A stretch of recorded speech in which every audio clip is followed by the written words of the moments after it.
వే gold trusted gold buyers మీరు తాకట్టు పెట్టిన బంగారాన్ని విడిపించి ఈ రోజు ఉన్న మార్కెట్ ధరకు కొనబడను. సన్ రైజర్స్ హైదరాబాద్ ఘన విజయం సాధించింది. మొత్తం 55 పరుగులతో గెలిచింది సన్ రైజర్స్. ఉప్పల్ సొంత మైదానంలో జరిగినటువంటి మ్యాచ్ లో మొదట బ్యాటింగ్ చేసింది సన్ రైజర్స్. మొత్తం నిర్ణీత 20 ఓవర్లలో 4 వికెట్లు కోల్పోయి 255 పరుగులు చేయడం జరిగింది. మరోవైపు ఆర్సీబీ 20 ఓవర్లలో 4 వికెట్లు కోల్పోయి 200 పరుగులు చేసింది. ఆర్సీబీ జట్టును 160 పరుగులకు కట్టడి చేయలేకపోయింది సన్ రైజర్స్. ఇక ఎలిమినేటెడ్ మ్యాచ్ ఆడబోతుంది సన్ రైజర్స్. నిన్న జరిగినటువంటి మ్యాచ్ యొక్క తీరుతెన్నులను ఒక్కసారి మనం గమనించినప్పుడు ఉప్పల్ మైదానం అత్యంత హోమ్ గ్రౌండ్, తనకు పట్టున్నటువంటి మైదానం, బ్యాటింగ్ కు కొంతవరకు అనుకూలంగా ఉండేటువంటి మైదానం. ఇలాంటి మైదానంలో సన్ రైజర్స్ హైదరాబాద్ మాత్రం విరుచుకుపడిందని చెప్పుకోవాలి. 255 భారీ స్కోర్ చేసి ప్రత్యర్థి జట్టు ఉన్నటువంటి ఆర్సీబీకి 256 పరుగుల లక్ష్యాన్ని కూడా ఇచ్చినటువంటి పరిస్థితులు మనం చూసాం. కానీ 256 పరుగులను ఆర్సీబీ పూర్తి స్థాయిలో ఛేదించడం అంత కష్టతరం కాదు. ఆర్సీబీ లాంటి బలమైనటువంటి జట్టు ఖచ్చితంగా 250 పరుగులు పైనే సాధిస్తుంది అనేది మాత్రం చాలా మంది అభిప్రాయపడ్డారు. నిన్న జరిగినటువంటి మ్యాచ్ ను కూడా చాలా మంది కూడా నిశ్చితంగా గమనించినటువంటి వైనాన్ని కూడా మనం చూసాం. కానీ ఆర్సీబీ కొంతవరకు అంటే 55 పరుగులు వెనుకబడి ఉన్నప్పటికీను కొంతవరకు ధీమాగా మాత్రం కనబడింది. ఆర్సీబీకి ప్రధానమైనటువంటి బలం మాత్రం రన్ రేట్.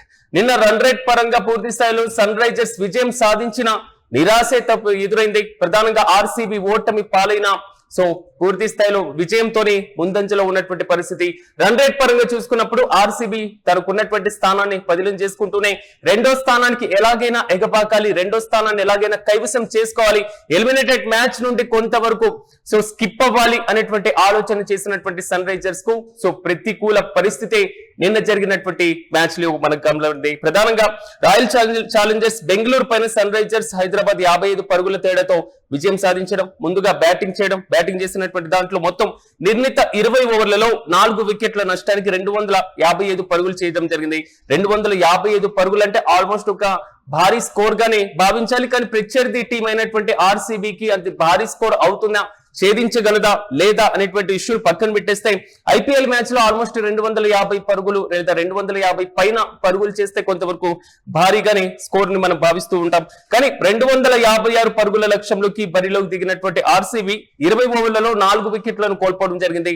మొత్తం 200 పరుగులకే పరిమితమైంది.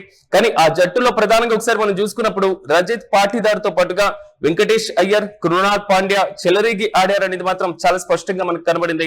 మరోవైపు విరాట్ కోహ్లీ అదేవిధంగా పడిక్కల్ వీళ్ళిద్దరు కూడా బ్యాటింగ్ లో కొంతవరకు విఫలమైన పరిస్థితులే మనం గమనించాం. ఇక సన్ రైజర్స్ బౌలర్లలో ఇషాన్ మలింగా 2, అదేవిధంగా షకీబ్ హుసేన్, ట్రావిస్ హెడ్ ఒక్కో వికెట్ ను తీశారు. అయితే ఈ మ్యాచ్ లో నెగ్గి 18 పాయింట్లు సాధించినప్పటికీ సన్ రైజర్స్ మాత్రం వెనుకబడడం, మరి ముఖ్యంగా సన్ రైజర్స్ హైదరాబాద్ పాయింట్ల పట్టికలో 3వ స్థానానికి పరిమితమైనటువంటి సిచ్యువేషన్ నిన్న జరిగినటువంటి మ్యాచ్ లో మనం గమనించాం. ఇక ప్రధానంగా royal Challengers Bengaluru top 1 place లోనే కొనసాగుతుంది. పాయింట్ల పట్టికలో తన స్థానాన్ని పదిలం చేసుకుంది. నెంబర్ 1 స్థానంలోనే కొనసాగుతున్నటువంటి సిచ్యువేషన్. అంతకుముందు సన్ రైజర్స్ హైదరాబాద్ బ్యాటర్లలో కూడా ఇషాన్ కిషన్, అదేవిధంగా అభిషేక్ శర్మ వీళ్ళిద్దరు కూడా క్లాసర్, ముగ్గురు హాఫ్ సెంచరీతో అదరగొట్టినటువంటి వైనం. 255 పరుగుల్లో వీరే కీ రోల్ పోషించారు. అదేవిధంగా ట్రావిస్ హెడ్ 26, నితీష్ రెడ్డి 29 పరుగులు చేశారు. మొత్తం మీద రాయల్ ఛాలెంజర్స్ బెంగళూరు తొలి స్థానంలోనే కొనసాగుతుంది. అట్ ద సేమ్ టైం మరోవైపు పూర్తి స్థాయిలో మాత్రం ఆర్సీబీ మొదటి స్థానంలో ఉంటే సన్ రైజర్స్ మాత్రం 3వ స్థానానికి పరిమితమైనటువంటి పరిస్థితి. సన్ రైజర్స్ హైదరాబాద్ గెలిచిన ఆర్సీబీఏ సంబరాలు చేసుకుంటున్నటువంటి వైనాన్ని మనం చూస్తున్నాం. ఇక ఎలిమినేటెడ్ ఫైట్ ఎలా ఉండబోతుంది, ఎలిమినేటెడ్ మ్యాచ్ కంపల్సరీగా సన్ రైజర్స్ ఆడేటువంటి పరిస్థితులు ఉన్నటువంటి నేపథ్యంలో ఎలా ఉండేటువంటి అవకాశం ఉంది అనేది మాత్రం ఇప్పుడు పూర్తి స్థాయిలో ఉత్కంఠ కొనసాగుతుంది. ఆర్సీబీ విజయం కన్నా రన్ రేట్ ను నిలుపుకునేటువంటి దిశగా మాత్రం అడుగులు వేసిందని భావించాలి. నిన్న జరిగినటువంటి మ్యాచ్ లో సన్ రైజర్స్ హైదరాబాద్ ని ఓడించి పాయింట్ల పట్టికలో ఒక మ్యాచ్ ను గెలవాలి అనేటువంటి ఆతృత కన్నా తనకున్నటువంటి రన్ రేట్ పైన ఆర్సీబీ ధీమాగా ఉన్నటువంటి పరిస్థితి మనకు కనబడింది. కానీ సన్ రైజర్స్ పూర్తి స్థాయిలో 250కి పైచిలుకు పరుగులు చేయడానికి అనేక కారణాలు కూడా కీ రోల్ పోషించే. ప్రధానంగా బ్యాటింగ్ పరంగా అనుకూలంగా ఉండేటువంటి పిచ్ కానివ్వండి, వెదర్ ఎఫెక్ట్ కానివ్వండి, హోమ్ గ్రౌండ్ కానివ్వండి, ఈ మొత్తం కూడా సన్ రైజర్స్ హైదరాబాద్ కు అనుకూలంగా ఉండేటువంటి పరిస్థితులు. ఆర్సీబీ కూడా మ్యాచ్ ను ఏ విధంగా గెలవాలి అనేటువంటి ఆసక్తిని ఎక్కడ కనబరించినటువంటి పరిస్థితులు పక్కన పెట్టేస్తే కేవలం మాకున్నటువంటి రన్ రేటే మమ్మల్ని తొలి స్థానంలో నిలుపుతుంది. కాబట్టి కావాల్సినటువంటి పరుగులు ఇచ్చేసి సైలెంట్ గా ఉండడం బెస్ట్ అనేటువంటి ఆలోచన చేస్తున్నట్లుగానే నేను మ్యాచ్ సాగినటువంటి పరిస్థితులు మనం చూసాం.